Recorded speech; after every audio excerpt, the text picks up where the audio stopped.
Running a company is extremely difficult, and there's a reason why the ones who do it at the highest level are some of the wealthiest people in the world. The term founder mode has gone absolutely viral in the past few months and originated from Brian Chesky, who is the founder of Airbnb. But what does this term mean? And where did it come from? So let's talk about the difference between founder mode and manager mode. And most importantly, how do you survive the first year?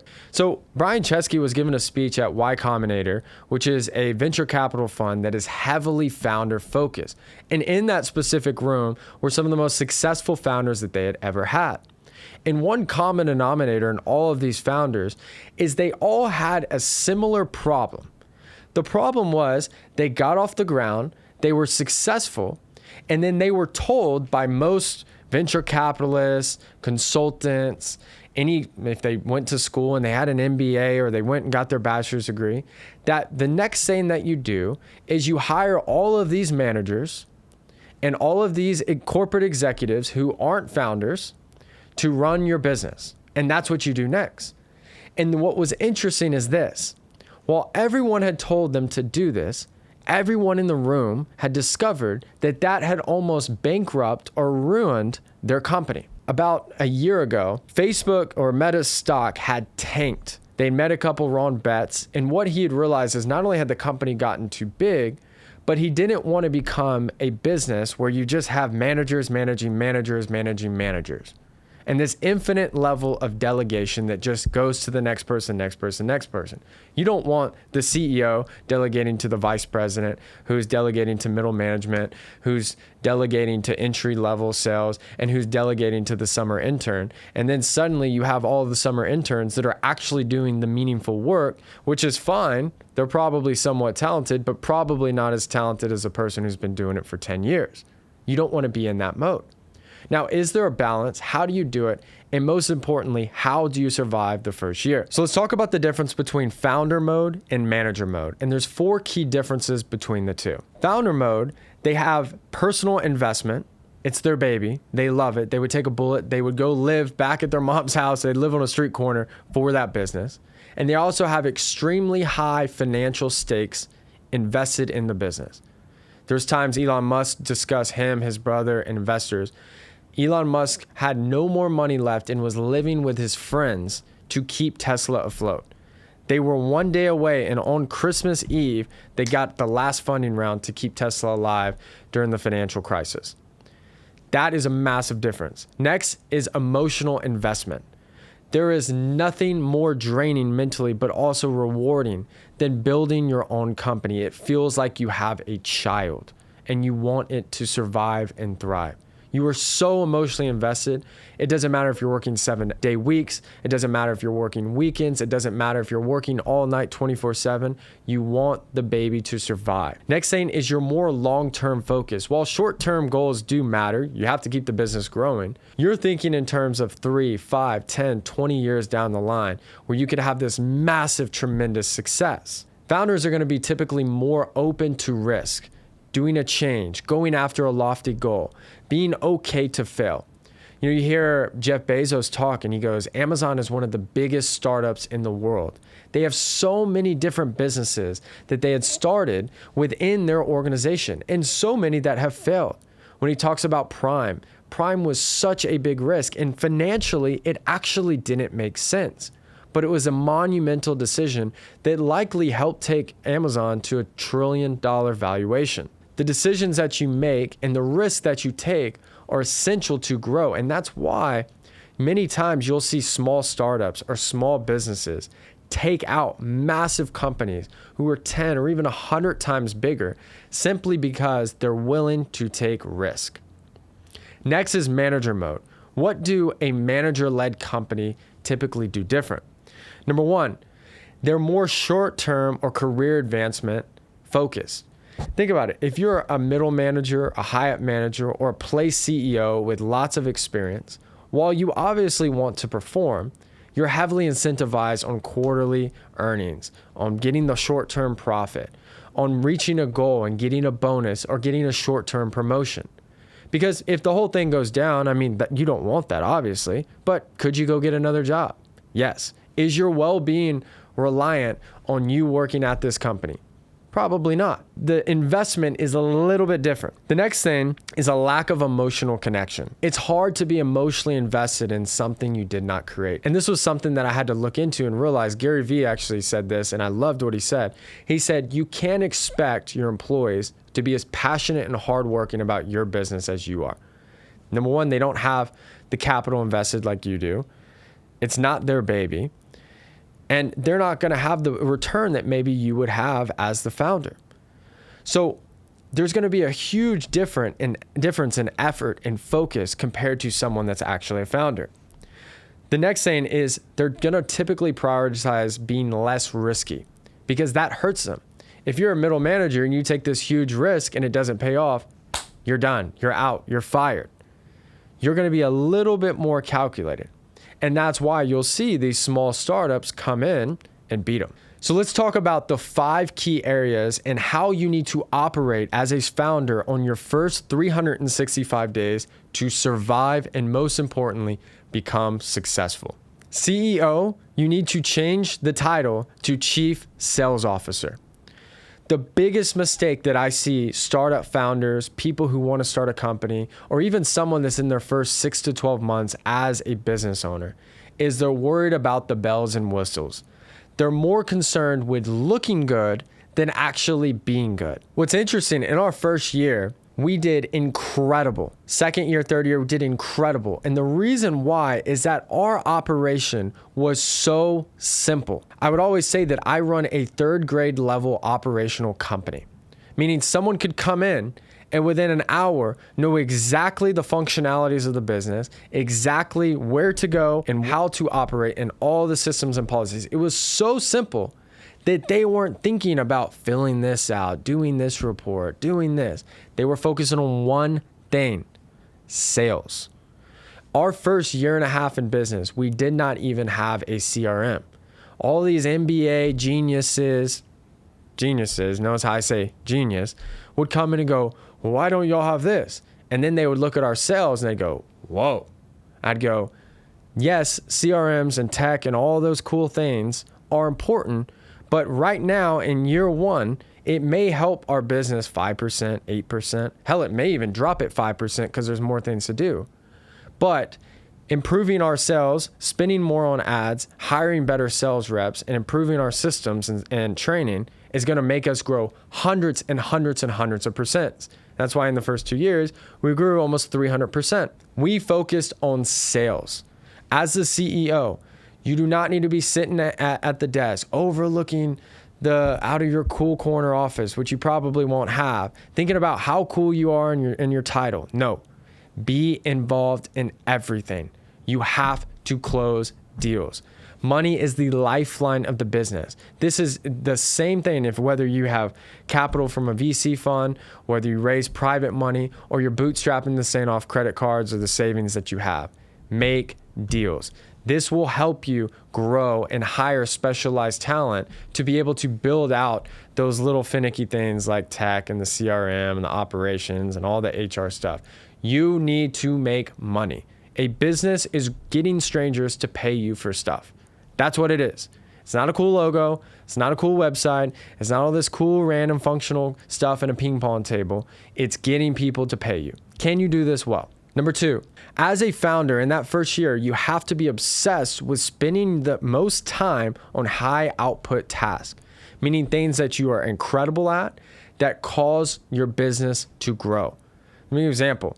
Especially in year 1, the first really 6 months, I was in the field as much as my number 1 sales rep. Now, after that, I was obsessed with recruiting because I needed to double my sales force to double our revenue. So I was obsessed with working with my early young managers on how to bring in the best people and how to get the best PR and the best reviews so they attract the right people.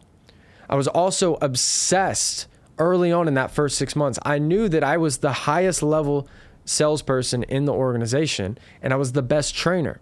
Now, I knew I had to delegate that at some point, but in year 1 of survival, I was on training every single day with people who just walked in the company. That means if you were a sales rep that we hired last week, you're getting trained by the CEO and the RSM and everybody I'm involved. I'm one of the troops. I'm doing everything the same as all of my troops all year one. No CEO wants to do that. All CEOs want to do is look cool into this. Year one, you better be in it, because I knew that hour training each day improved our conversion, dropped our customer acquisition costs, made the people respect us, and also helped us guarantee success, because I knew what I was doing and I didn't have time for cute shit that wasn't actually growing the business. I was obsessed with making sure every single person was prepared. And while that's unlike most CEOs and how you do things, it's the crazy people that survive. When you hear the stories, and I'm not comparing myself to any of these great people, but I want to give you some ideas, is that the intensity of unbelievable CEOs like Steve Jobs and Elon Musk is, yes, soft skills are important, but soft skills matter when you're making millions and billions of dollars. When it's times of war, you can't mess around. You have to spend time on shit that matters. You cannot waste time on random administrative tasks. Delegate those tasks as fast as possible and focus on what you do best. 3, make decisions quick, and when you're wrong, change them even quicker. Hypothesis gets killed in year one of a startup. You don't have time. Other companies that are making millions and millions and billions of dollars in profit, have all the time in the world, have a consumer base that loves their products, they have more time than you. But as a startup founder, ideas are cheap. You need to test the marketplace and get immediate feedback from the market as fast as possible. And when you try things and when you implement things, it's important to find out, how do you make it better? How do you refine it? Or did you just make the wrong decision and change it immediately? You have to be swift with your decision making. And with that decision making, how you make quality decisions is by being involved in talking to everybody. One of my friends works at Dell Technologies, and Michael Dell, the founder of the company, who's now worth over $100 billion, the CEO, the founder, over $100 billion. A problem that you will start having as your business grows is you'll be less and less involved with the front lines. The problem with this is you lose information that you have early on to make really insightful decisions. So what Michael Dell does is every time he walks into the corporate offices and he's talking to people, he asks them 3 specific questions. He says, what's our best product?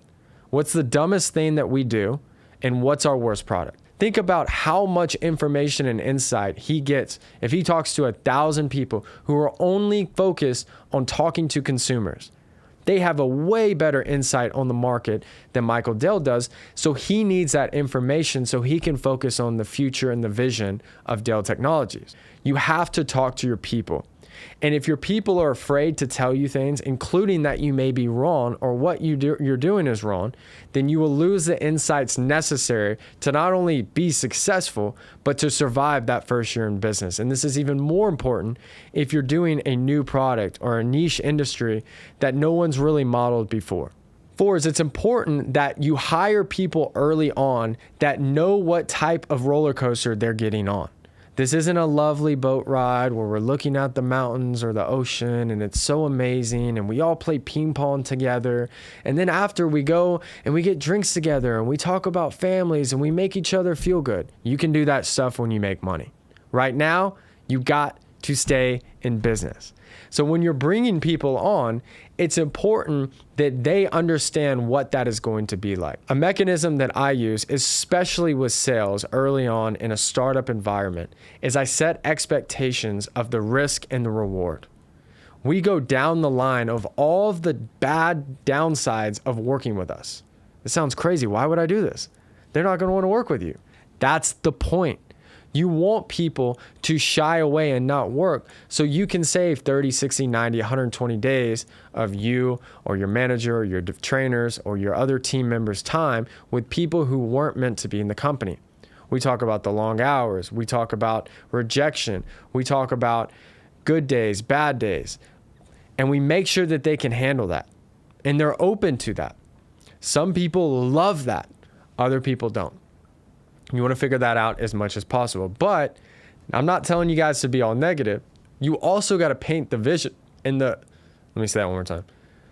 And I'm not telling you to be only negative. You also have to tell the story and paint the picture of the opportunity and telling them why doing those things, if you can handle it, is worth it. What will be on the other side of that wall?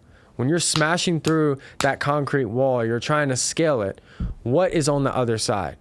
Is it an incredible company? Is it leadership and seniority? Is it stock? Is it the company eventually going public?